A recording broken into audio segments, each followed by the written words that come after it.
Hello everybody, I'm Jeff Keighley, and on He's smiling too much. We know this fighting game category gonna be BS. The best fighting game nominees are DNF Duel, Jojo's Bizzarre Adventure, The King of Fighters 15, Multiversus, and Sifu. Come on now, dawg. What?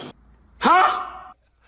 Come on, man. I love you, Jeff Keighley, but let me handle the fighting game category.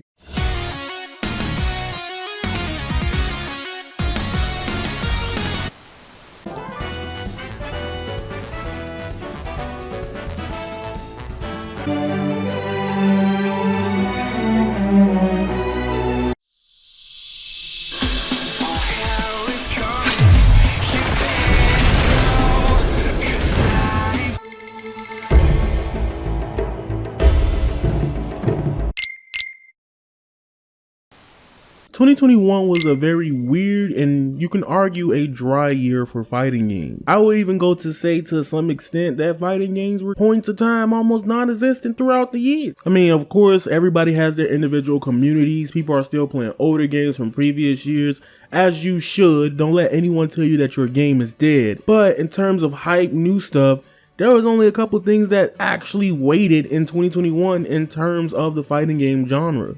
So I'm here to talk about the Game Awards and the nominees for the best fighting games and tell you what the actual best fighting games of 2021 is based on these categories. Disclaimer, this is my opinion.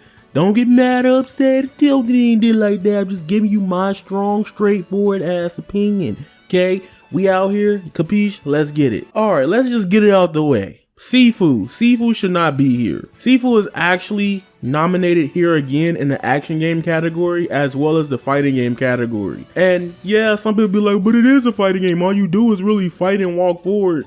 No. I mean, yes, but no. Number one, Sifu doesn't even have versus mode in it or any type of PvP component, at least as of right now, me making this video. And then 3, it has a very different style of gameplay. You're not just stuck into one arena. You travel between locations or levels in the game. Sifu is more akin to things of like Bayonetta, Devil May Cry than a traditional fighting game. The sub-genre of fighting games is very different from those as well, such as things like Smash Bros or Brawlhalla. So I think Sifu is an amazing game, and if anything, it should probably win the action game category. Well, Bayonetta 3 is there. It should probably win the action category, but other than that, I don't think it deserves to be in the spot for fighting games. I think it's very misplaced heavily. So for me, it can't be one of the best fighting games of 2021. I just can't do it. So Sifu, to me, it should be disqualified for even being mentioned for one of the best fighting games in 2022. Now the next game I think is probably the worst fighting game of 2022. And I'll probably make a deeper, more in-depth video on this later, but I will tell y'all real rap. Jojo's Bizzarre Adventure All-Star Battle is probably the worst fighting game to fighting game standards of today in 2022. Don't get me wrong, Jojo All-Star Battle it is a fun ass game. It has fun gameplay. It's probably one of the more fun games out of all of them here. The problem is, why you got a fighting game without lobbies? Cause Why is your netcode still bad? You should not. I'm not taking no rollback, no buy. That's the agenda on this channel. I'm sorry you can be mad at me. We ain't doing that no more. We gotta move past that. Jojo has the potential. And it's not even CC2, by the way. It could probably be Bandai Namco, the publisher, whoever does the funding for CC2 to make the games. But literally, you could probably have one of the biggest fighting games, period, right now. But the fact that it launched with us knowing that it didn't have no rollback in it, and the game doesn't have actual player lobbies, even for online communities besides people that want to spend the time to do the extra steps just to run a tourney. No. Worst game here, if you want to count from fighting games. Next game is DNF Duel. I actually like DNF Duel's combo system a lot. I even like that they had ranked that way in DNF Duel. Pretty good. The problem I personally had with DNF Duel was how defense worked in the game. And to be honest with you, even if I kept playing the game, it's been a lot of shit. Oof, oof, oof, oof, bro. Oof, oof. Like, they still ain't update that game. That game came out in what, July maybe even June early, and I don't think it even got like a significant big change to the gameplay. Nothing has changed really, except from like the beginning base function of the game and some broken shit. But other than that, it's still the same game. They ain't do nothing for the DNF Duel people, bro. They did y'all dirty. And it's not even Arcs, I think it's aiding. Just Arcs did the graphics or taught them how. You know, they just publishing and pushing it out. DNF Duel has amazing combo system though. I wish the way they did like directional inputs, other games were allowed to do that. Street Fighter's kind of doing that with Street Fighter 6. So yeah, there's that.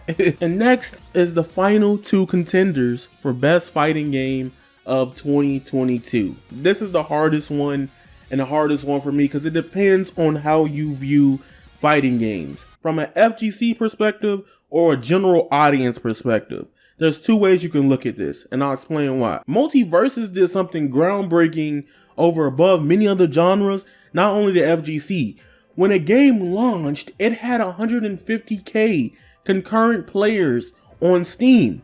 Now you can argue, okay, it ain't like that now though. I mean, that's what happens with fighting games. People realize they're not good, they quit, they turn it off, they don't play like that, and then they go on Twitter, Snapchat, everywhere else, they be like, no, everybody's just sweaty, bro, I'm just trying to play. Then why would you hop in an online queue full of people that ain't got no ranked in it and started cooking? You go get cooked, man. Either learn or shut up or get out, you know? And then there's other problems with Multiversus where they're fixing it now. Like right now, the game is so much better than what it launched like in August, but it didn't have content for casual players. It was just empty. And that led to 90% of players quitting Multiversus because they felt like it was just draw overall. I think Multiversus in terms of impact have shown that free-to-play fighting games, there is a market for them. That is very important, which is why a lot of people even after this point and why I've been covering Multiversus is to kind of get ready for Project L content in the future. But I think the best fighting game of 2022, it has to go to the King of Fighters 15. Now I'm gonna be real with y'all, it's kind of crazy to me that King of Fighters would be up here on this list. When this game came out, it was probably one of the most fun fighting games to actually get into this year. I think I kind of fell in love with KO4 at some point of time this year. The problem is the matchmaking, and that game is very, very, very difficult in my opinion. Like any fighting game can be difficult when you're learning it, right? But for me, I'm like, dang, I gotta really, really get into KOF, and then like a lot of my other homies don't like it. So I'm not gonna lie, just because of just how that game is. But I think KOF has literally made the best fighting game package this year.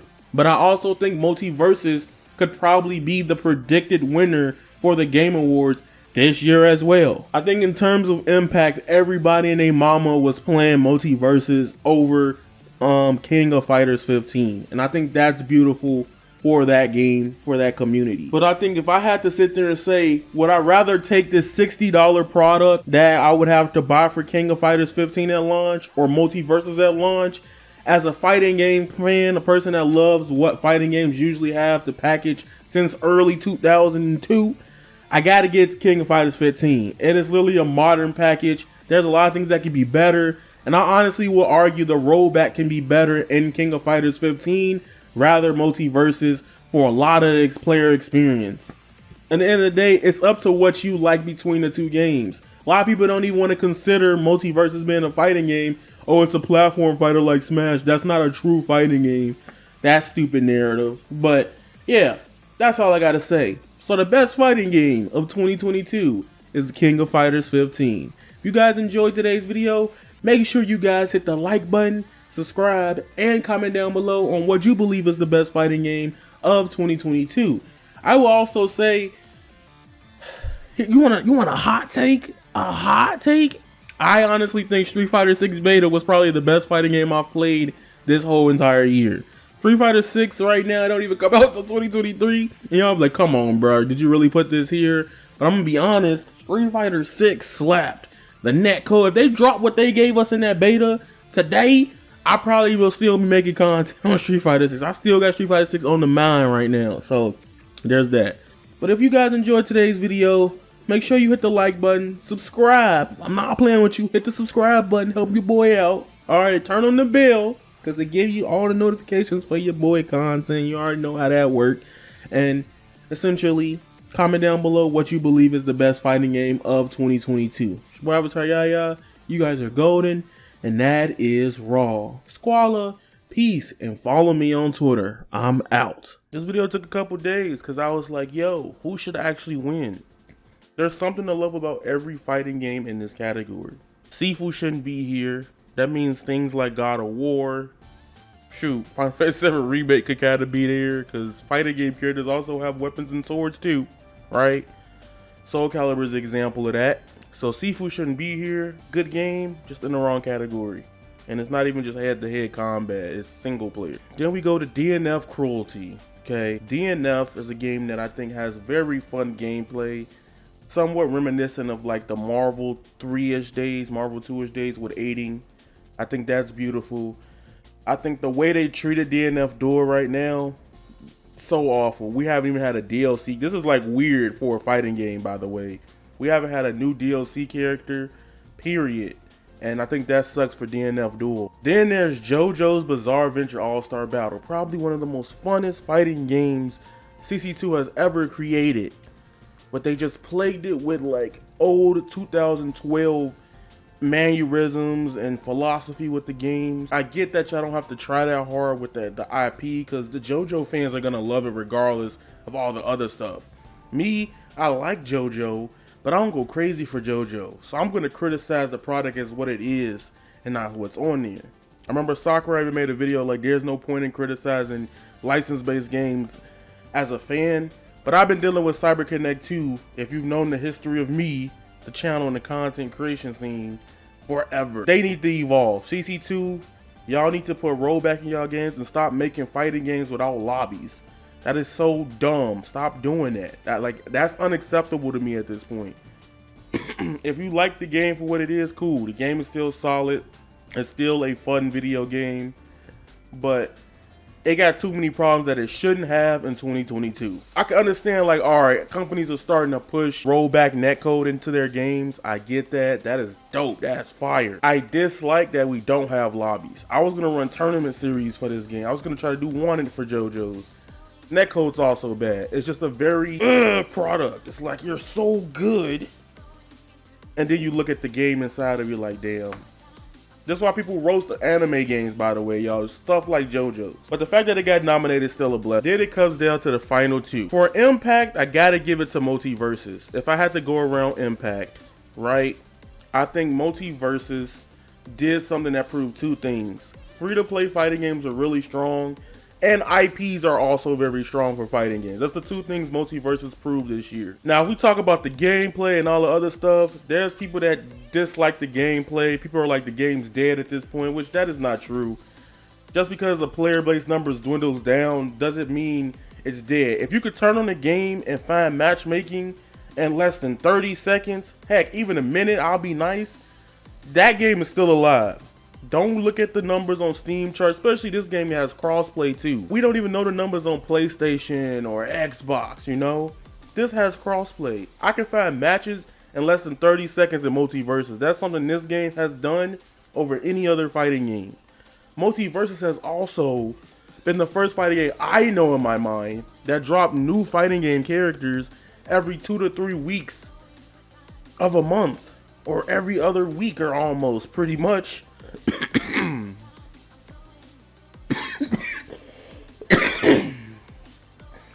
We got 6 characters in the first season. Most fighting games can barely do 2 to 3 a season, max 4 for a year sometimes. So Multiversus being able to drop characters like that in succession is an incredible feat, which I would give it to Multiversus.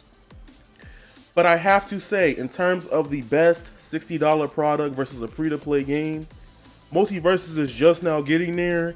King of Fighters 15, you've always been there. And I'm going to have to vote for KOF, bro. KOF got it. I think King of Fighters 15 got it, man. I think it do. Real rap, I think it does have it. So, the best fighting game of 2022 goes to the King of Fighters 15. The only problem KOF 15 has is the matchmaking. It has the same thing Multiversus has as well, but I think the content side of things King of Fighters at least had that on launch. They at least had a story mode. They at least had an arcade mode. Multiversus took almost 2 to 3 months to get those things into those games. And I think it could be obvious 2 winners here, right? KOF or Multiversus. I wouldn't care who wins. I think anybody else, if any other game wins in this category, that'll fucking blow my mind. Honestly, Phantom Breaker Omnia should have been here. I know it's an indie title, but if you want to be fair, Sifu was an indie title as well, and it got here, but it was more popular, which sucked. But I think Phantom Breaker Omnia should have been here as well. I personally enjoy Phantom Breaker Omnia. The game is not perfect, but it is very fun, and I'll probably make a video on it in the future as well, but who knows. It's your boy Avataryaya. Follow me on Twitter, avataryayaTV_. And remember, you guys are golden, and that is raw. Squala, hit the subscribe button. Join the Discord in the description down below. We're restructuring it for people to come through, talk to me, ask me questions, and get updates for all my future content. That'll be lovely as well.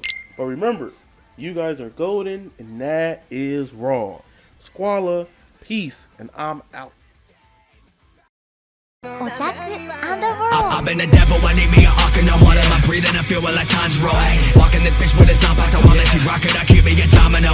Bitch, on my dip, man, I feel like Kazaki. Stretching that pussy out like it's Pilates. I'm snatching the soul like right out of a body. Fire, I'm spitting, I'm feeling like Dobby. White bitch, blonde hair, looking like Lucy. She from Kyoshi, I paint her face Suki.